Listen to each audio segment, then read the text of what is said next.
국민연금 월 266만원, 부부 합산월 542만원. 최근 한 일간지를 비롯한 여러 언론에서 보도된 마치 꿈만 같은 연금 수령액입니다. 이런 기사를 볼 때마다 어떤 생각이 드시나요? 대체 어떤 사람들이길래 저런 돈을 받을까? 하는 부러움과 동시에 나와는 너무 먼 딴 세상 이야기 라는 씁쓸함이 밀려오는 것이 솔직한 심정일 겁니다. 그도 그럴 것이 현실은 너무나 다릅니다.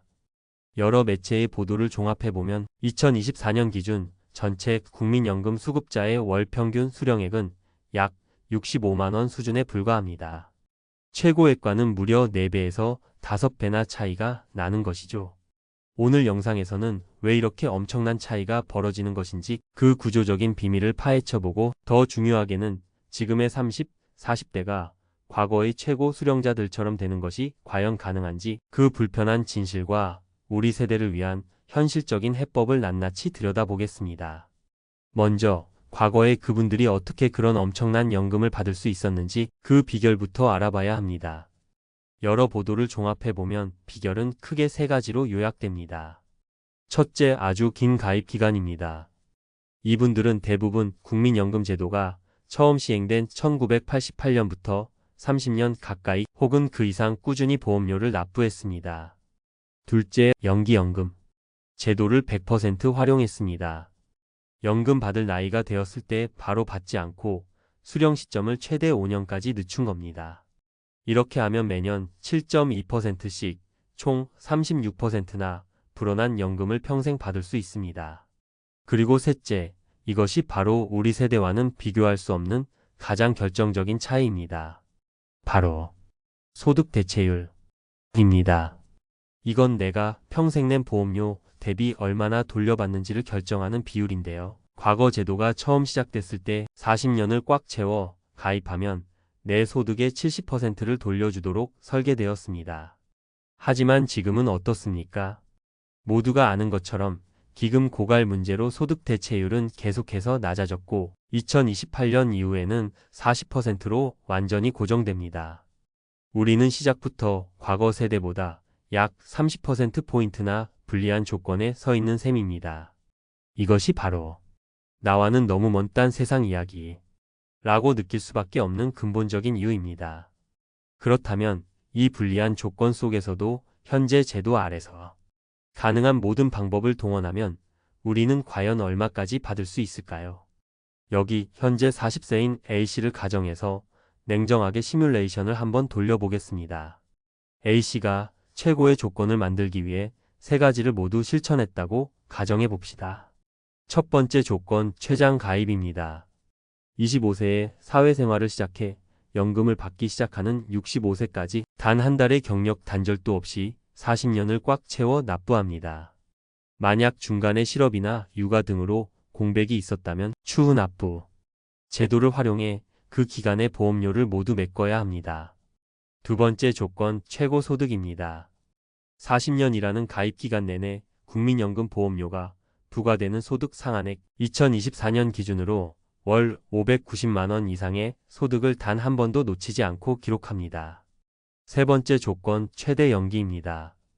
65세의 연금을 바로 수령하지 않고 5년을 더 기다려 70세부터 받기로 합니다. 이를 통해 원래 받을 연금액을 36% 증액시킵니다. 자, 이 모든 조건을 완벽하게 충족했을 때 과연 A씨가 70세에 받게 될 연금액은 얼마일까요? 현재 기준으로 계산해보면 약 월 252만원 수준이 나옵니다. 여기에 A씨가 70세가 될 때까지의 미래 물가상승률 등이 반영되는 것을 고려하면 명목상으로는 월 266만원을 넘는 것이 이론적으로는 가능합니다. 하지만 이야기는 여기서 끝나지 않습니다. 우리가 이론적인 계산만 믿고 안심해서는 안 되는 이유, 바로 과거 수급자들은 크게 걱정하지 않았던 건강보험료라는 아주 현실적인 복병이 숨어 있기 때문입니다. 많은 분들이 은퇴 후에는 자녀의 직장보험에 피부양자로 등록되어 건보료를 안 내면 된다고 생각합니다. 하지만 여기에 함정이 있습니다. 연금 소득이 연 2천만원, 즉 월 167만원을 넘는 순간 피부양자 자격은 자동으로 박탈됩니다. 이제부터는 본인의 소득과 재산을 기준으로 매달 꼬박꼬박 건강보험료를 내야 하는 지역 가입자로 전환되는 것이죠. 조금 전 시뮬레이션에 A씨가 은퇴 후 재산 5억 원짜리 주택 한 채를 가지고 있다고 가정해 보겠습니다. A씨는 연금으로만 연간 3,024만 원의 소득이 발생합니다. 이 소득과 재산을 기준으로 2024년 건강보험료를 계산하면 매달 내야 할 돈은 장기요양보험료를 포함해서 약 26만 원에 달합니다. 결국 월 252만 원이라는 두둑한 연금을 손에 쥐는 것처럼 보여도 실제로는 건보료로 26만 원이 꼬박꼬박 빠져나가고 실질적으로 내 손에 남는 돈은 약 226만 원으로 줄어드는 셈입니다. 만약 재산이 이보다 더 많다면 이 부담은 상상 이상으로 커질 수 있습니다. 이것이 바로 우리가 마주해야 할 진짜 현실입니다. 그렇다면 우리는 어떻게 해야 할까요? 국민연금을 포기해야 할까요? 아닙니다. 절대 그럴 수 없습니다. 우리는 이제 생각을 바꿔야 합니다. 국민연금을 우리 노후의 전부라고 생각하는 것이 아니라 어떤 비바람에도 흔들리지 않는 가장 튼튼한 1층 주춧돌로 생각해야 합니다. 그리고 그 위에 우리 스스로 2층과 3층을 쌓아 올려야 합니다. 먼저 1층인 국민연금입니다. 기본에 충실해야 합니다. 혹시라도 과거에 내지 못했던 기간이 있다면 추후 납부를 적극적으로 활용해서 가입 기간을 최대한 늘리고 경제적 여유가 조금이라도 된다면 연기연금을 고려하는 것이 여전히 가장 확실하고 안정적인 방법입니다. 다음은 2층 퇴직연금입니다. 여기가 핵심입니다. 제발 부탁드리건대 퇴직금은 목돈이 생겼다고 중간에 절대 빼쓰지 마십시오. 그 돈은 반드시 개인형 퇴직연금, 즉 IRP 계좌로 옮겨서 끈질기게 운용해야 합니다. 특히 IRP는 연금저축과 합쳐 연간 최대 900만 원까지 세액 공제 혜택이 주어지므로 연말정산 때만이라도 잊지 말고 추가로 납입하는 습관이 우리 노후의 풍경을 바꿀 수 있습니다. 마지막으로 3층 개인연금입니다. 부담 가질 필요 없습니다. 소액이라도 괜찮습니다. 연금저축펀드 등을 활용해서 매달 꾸준히 마치 적금 붓듯이 납입하는 3층 건물이 완성되어야만 합니다. 이 튼튼한 3층 연금 구조만이 변동성 높은 미래에 우리 자신과 가족을 지켜줄 수 있는 가장 현실적인 대안입니다. 국민연금 최고 수령자의 이야기는 분명 지금 우리에게는 딴 세상 이야기가 맞습니다. 소득 대체율의 차이라는 우리가 바꿀 수 없는 거대한 벽이 존재하기 때문입니다. 하지만 과거를 탓하며 좌절하고 있기에는 우리의 남은 인생이 너무나도 깁니다.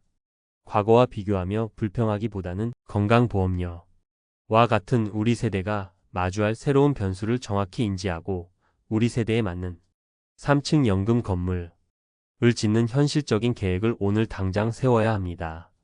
국민연금은 우리 노후의 전부가 아니라 가장 든든한 1층입니다. 오늘 이 영상을 보신 후에 나의 2층과 3층은 과연 얼마나 튼튼하게 지어지고 있는지 반드시 한번 점검해 보시길 진심으로 바랍니다. 그것이야말로 허황된 꿈이 아닌 진짜 나의 노후를 지키는 가장 확실한 첫걸음이 될 것입니다. 오늘 내용이 도움이 되셨다면 구독과 좋아요, 알림 설정 부탁드립니다. 또한 비슷한 고민을 하고 계신 분들이 있다면 댓글로 여러분의 소중한 생각을 나눠주시기 바랍니다. 여러분의 경험 하나하나가 다른 분들에게는 큰 힘과 지혜가 될 수 있습니다. 감사합니다.